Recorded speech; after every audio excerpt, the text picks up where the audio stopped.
দীর্ঘদিন Messi Yamal দ্বৈরথ দেখার অপেক্ষায় ছিলেন ফুটবল প্রেমীরা, কিন্তু যুদ্ধের দামামায় বাতিল আর্জেন্টিনা স্পেন ফিনালিসিমা নিশ্চিত করেছে উয়েফা। এদিকে অস্ট্রেলিয়ার রাজনৈতিক আশ্রয় ছেড়ে ইরান নারী দলের অধিনায়ক সহ 4 জন দেশে ফেরার সিদ্ধান্ত নিয়েছেন।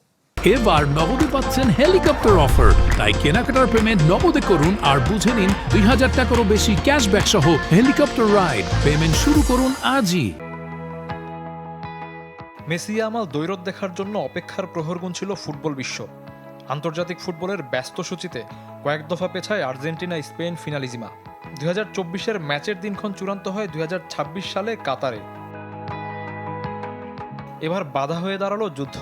ফিনালিজিমা বাতিল করতে বাধ্য হলো উয়েফা। ইউরোপিয়ান ফুটবল সংস্থাটি বিকল্প হিসেবে একাধিক ভেন্যু প্রস্তাব করলেও রাজি হয়নি আর্জেন্টিনা। এদিকে চলমান যুদ্ধে মত পাল্টেছেন অধিনায়ক সহ আরও 4 ইরানি নারী ফুটবলার।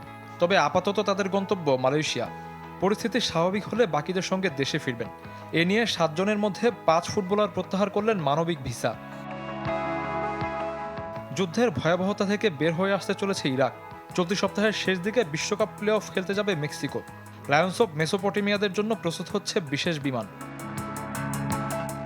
ম্যাচ পেছানোর অনুরোধে সাড়া না মেলায় এমন সিদ্ধান্ত দেশটির ফুটবল অ্যাসোসিয়েশনের।